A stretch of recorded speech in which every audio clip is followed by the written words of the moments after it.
Hello, everyone. Dr. Bonnie King here. Today, I'm going to talk to you about the first couple chapters of The Art of Play Therapy by Dr. Gary Landreth. And Dr. Gary Landreth is one of the most famous play therapists and play therapy educators in the country, and thereby really the world, because play therapy is not commonly used or as popular in other countries. So you'll be using that book for the class this semester. So today we're going to be going over the first couple chapters, introducing you to play therapy, what play therapy is, and going over what play means to a child, and some other important key concepts like childhood development, and a brief history on play therapy. So that being said, I'm going to go ahead and share my screen.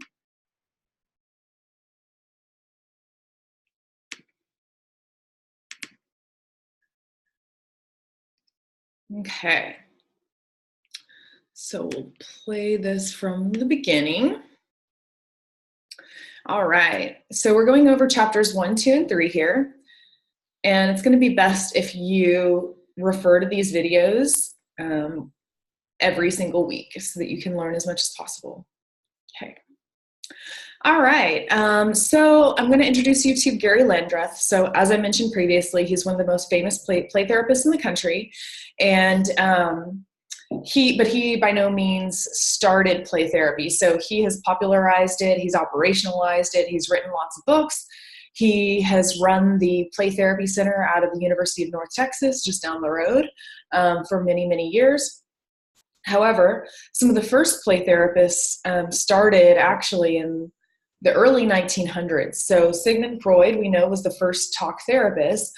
And from his work in psychoanalysis, we have some other therapists that have emerged since him, such as Anna Freud, his daughter, Kate Friedlander, Melanie Klein, Erickson, and Virginia Axline. So we'll go over some of these later in chapter 3. So, and actually chapter 3 will not be in this video. I separated it out into its own video. Okay, so since the early 1900s, the profession of counseling and working with children has evolved. And as mentioned previously, Gary Landreth is one of the leading play therapists and created the most famous program in the country at the University of North Texas in 1966, but he has been there for a very long time. So Gary Landreth had humble beginnings. He attended a rural, all grades, one-room school taught by his mother. He developed an appreciation for simple things, striving and learning. He relates to the underdog due to feeling invisible or overlooked as a child. So he has a deep connection with those children who seem invisible or who may be less recognized than some others. He was a teacher in public schools for 4 years. He was a school counselor for 2, and then he studied during his PhD at the Children's Center at the UNM campus, University of New Mexico, and he learned play therapy. So for those of you who, these are very humble beginnings, and he has taken a very predictable path, one that all of you that are going to be school counselors have also taken or will be taking. He was a teacher for 4 years, and he became a school counselor, and then he went on to get his PhD. So there's nothing stopping you from really working and striving and educating others and becoming a leader in your field.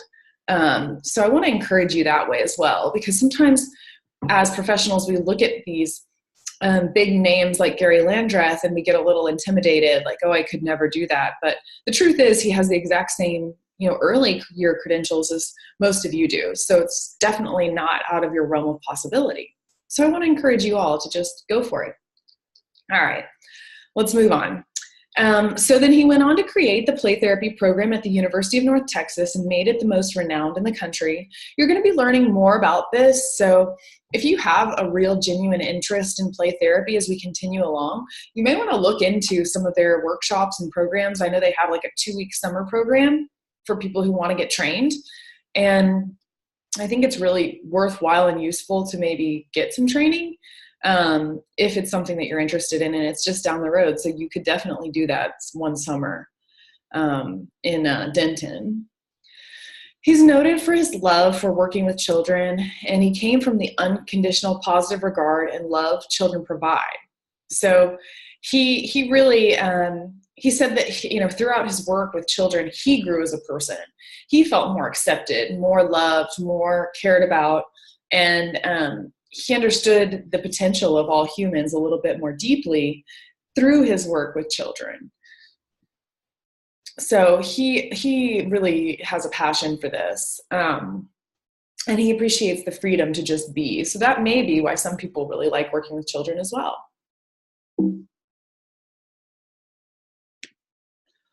So why is play important? What is the meaning of play for children? Because it's basically everything. The functions of play are as follows. So what Gary Landreth believes is that play is an inalienable human right of children. It's something that comes naturally to them. It's spontaneous, it's enjoyable, and it's not goal-directed. Or it can be, or it can not be goal-directed. Play is for play's sake. It is not the work of childhood, but rather has its own distinct purpose. So some people have called play the work of childhood. But Gary Landreth kind of shuns away from that idea. He thinks that comparing play to work devalues play and kind of alludes to a focus on trying to get people to grow up faster than they should, or that they need to be more mature and have a work mindset as opposed to just a child's play mindset.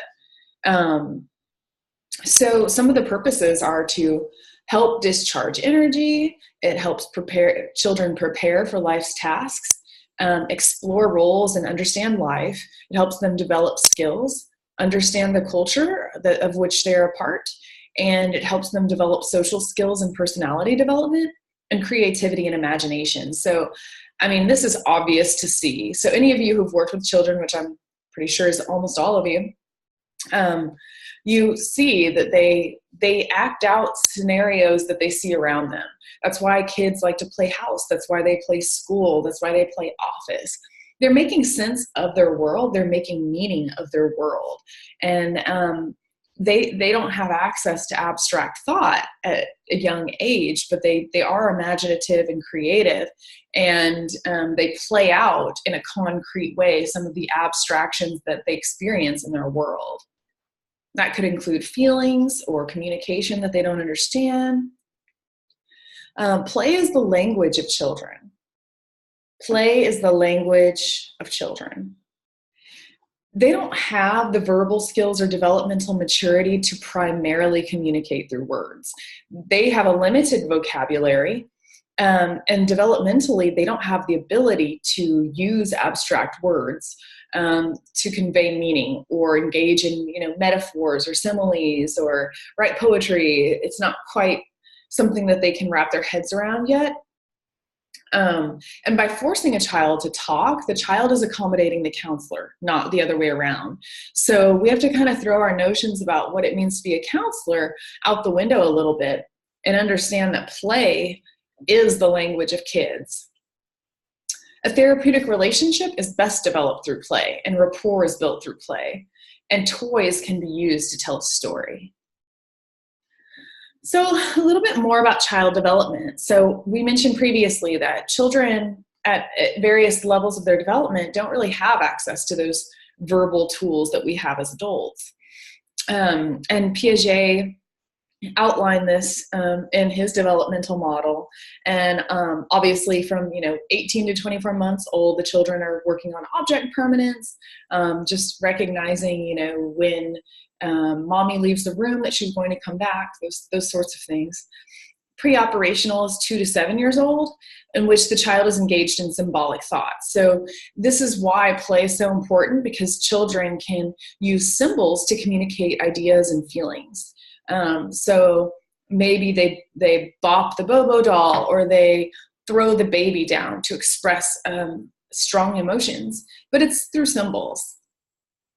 Concrete operational is 7 to 11 years old, and that's operational thought. So they're engaged in some higher level thinking there, but it's still very concrete, very literal.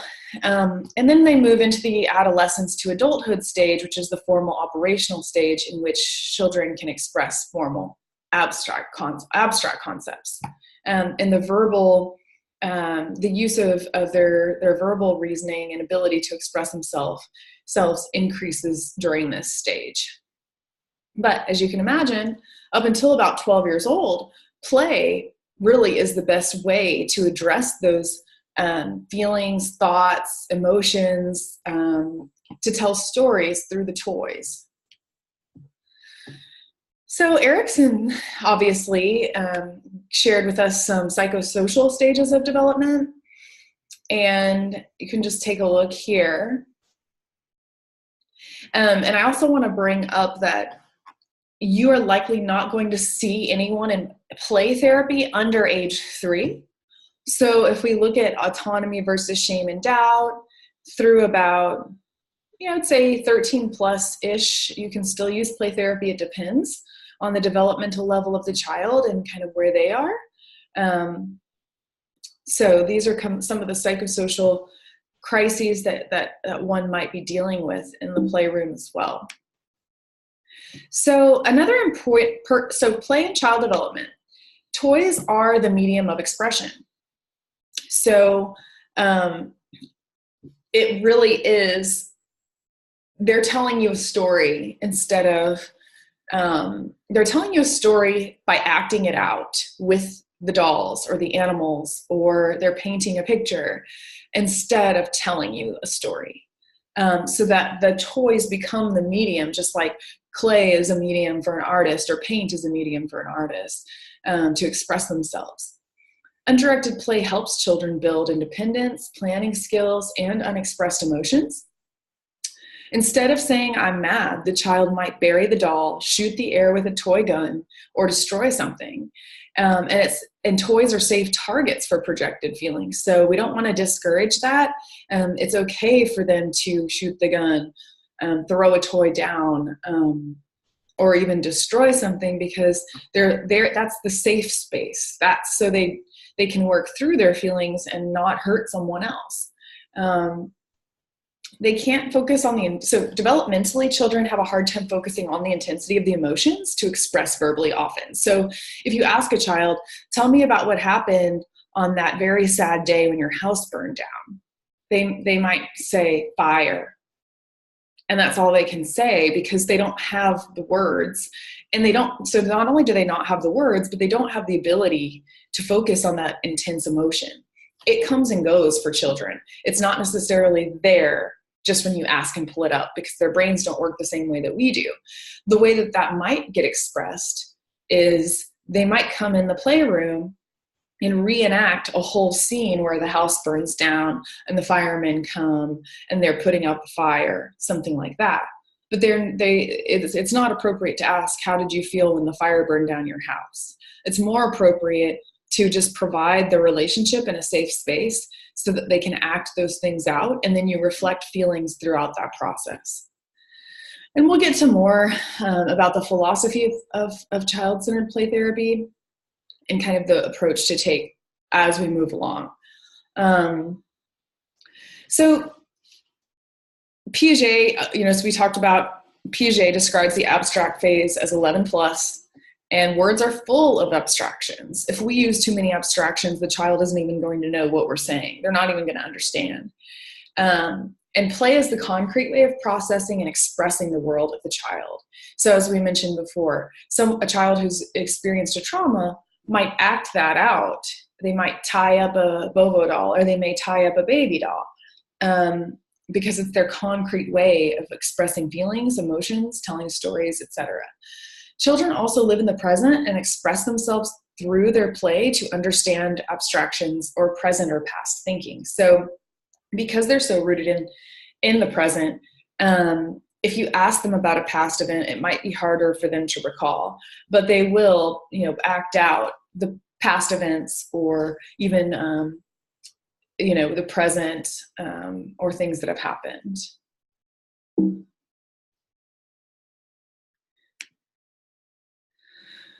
Play therapy. Play therapy is defined as a dynamic interpersonal relationship between a child or a person of any age and a therapist trained in play therapy procedures who provides selected materials and facilitates the development of a safe relationship for the child or person of any age to fully express and explore self, feelings, thoughts, experiences, and behaviors through play, the child's natural medium of communication for optimal growth and development.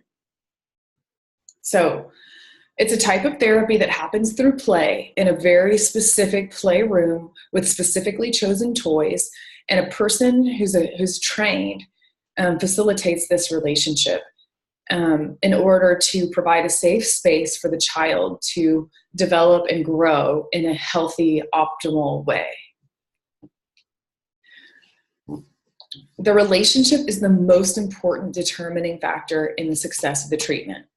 So just like any other type of therapy, if you don't have a relationship, you're not going to get much work done. And what play therapists truly believe is that the work is done through the relationship, not through intentional interventions. The relationship is the vehicle for the child development. Play is to a child what verbalization is to an adult. Toys are words, and play is their language. So that's a good way to think of it. Toys are their words, and play is their language. Play is a way to process, understand, and control their world, and the child can act out what they're experiencing. Play bridges the experience between concrete experience and abstract thought. The child is dealing in a sensory motory way with symbols or toys that represent something in their real life. It gives concrete expression to their inner worlds and experiences. They can recreate and play out trauma in a safe way through symbols. So for example, so symbolic play really is a child working through feelings or an experience. And an example would be the fire truck saves the family, or maybe it'd be fireman. Sorry, this example is a little off. So fireman saves the family from the evil monster. And so that could mean taking control over the negative circumstances, being the hero, or expressing that someone else is the hero. So maybe they're the fireman, and they save the family from the evil monster. Or maybe someone else saves the family and they are getting saved. But they're symbolically representing something. And maybe that has to do with an argument that occurred at home, or a type of abuse that happened. Maybe it's not something literal, or it's a symbolic representation of something in their life that happened. So for example, dad is mean, instead of my daddy is mean to me, because maybe a child doesn't have the words for that, they would play with the lions, and the lion dad roars at the lion cub, and maybe they say, roar, roar, daddy lion's roaring, something like that, so that you kind of get an idea of what's going on. Sometimes children are unaware of the subconscious play patterns, but at other times they'll show the therapist over and over, living out a real experience in the playroom. So sometimes they don't even know that they're playing out this trauma, because they don't always have access to their full emotions in a focused way. But then sometimes they're showing the therapist something, they're playing something out, and they want the therapist to know. So those are two different ways of expressing themselves in the playroom.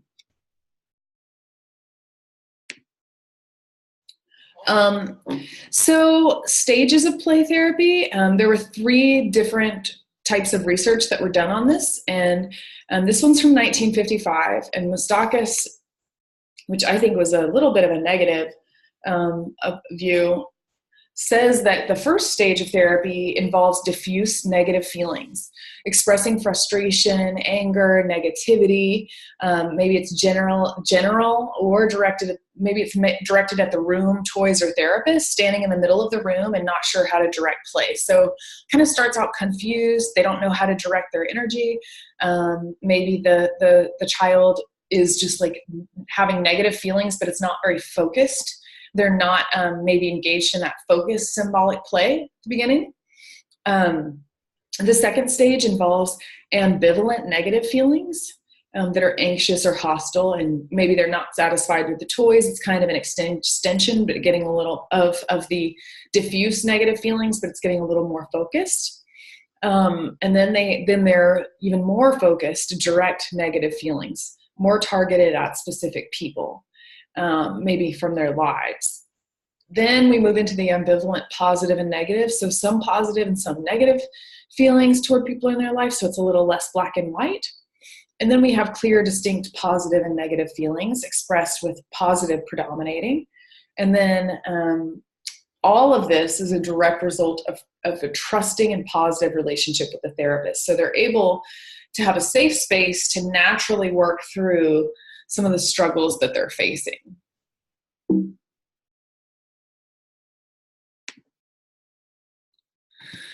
And then Withee in 1975 came up with some stages in play therapy. And so this is a little more broken down by session. So sessions 1 through 3 include higher levels of anxiety, more verbally engaged, in verbal and nonverbal exploratory play. So they're really just exploring the room. They might be talking more. They're definitely anxious. They don't really know what to think of their environment. Sessions 4 through 6 involve the exploratory play wanes and aggressive play increases, and verbal sound effects reach their peak. So they're really working through some negative emotions and some feelings that are unresolved. Sessions 7 to 9, aggressive play drops and creative play increases. Their verbalizations about home, school, etc. reach their highest, and happier play emerges. Sessions 10 through 12, relationship play reaches its highest, and non-committal play sank to its lowest. So getting really focused here. Sessions 13 through 15 include non-committal play, and nonverbal expressions of anger increase to its highest. And then they talk about differences between girls and boys engaging in more aggressive play. Boys engaged with more aggressive play, and girls engaged in creative and really in more relational play. So Moustakas, again, did some more research on kind of the differences between adjusted and maladjusted children in play therapy. And so adjusted children are conversational and prone to discuss their world. Maladjusted children were completely silent for many sessions, or speaks only with great difficulty or rapid fire questions. Adjusted children examine the whole play setting and choose a variety of play materials, and maladjusted children may only use a few toys and focus on a smaller area. Adjusted children were free and spontaneous. Maladjusted children were cautious and deliberate. For adjusted children, the anger feelings were expressed concretely. For maladjusted, the difficult feelings were more symbolic, with paint, clay, sand, or water. This may be less focused. It may be a little harder to tell what's going on at first. The aggressive feelings might predominate and just be more confused and scattered, less focused. In adjusted children, the aggression expressed without destroying materials, and responsibility is taken if something's broken. And in maladjusted, aggression is expressed through destruction of play materials, and sometimes by hurting the therapist. And with the adjusted children, they're less serious and more spontaneous, more comfortable, less anxious. And the maladjusted children were more serious about their feelings. And Howe and Silvern in 1981 did some more studies on this. And they kind of came up with 3 types of children: aggressive, withdrawn, and well-adjusted. So aggressive children had frequent play disruptions. They were aggressive toward the therapist and toys, high self-disclosure, and interruptions in play. They had conflicted play and high levels of fantasy. The withdrawn children kind of regressed in response to anxiety. They had bizarre play. They rejected therapist intervention and had dysphoric play content. I imagine that the withdrawn children were also kind of limited in their play materials and maybe stuck to a few different things that were safe for them. And then the well-adjusted children had less social inadequacy, which I was not quite sure what this meant in the context of the research.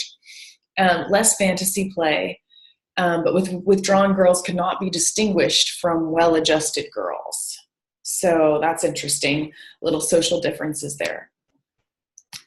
And we have here Maladjusted. So this is Perry, 1988. I think he kind of built on the Howe and Silvern model. And so the Maladjusted, it had more dysphoria, conflicted themes, play disruptions, and negative self-disclosure. Spent the majority of playtime feeling sad, angry, anxious, etc. Talk and play out more problems during the play sessions. And then the adjusted had no differences between fantasy play or social inadequacy for adjusted versus well-adjusted children. So this study said that there really weren't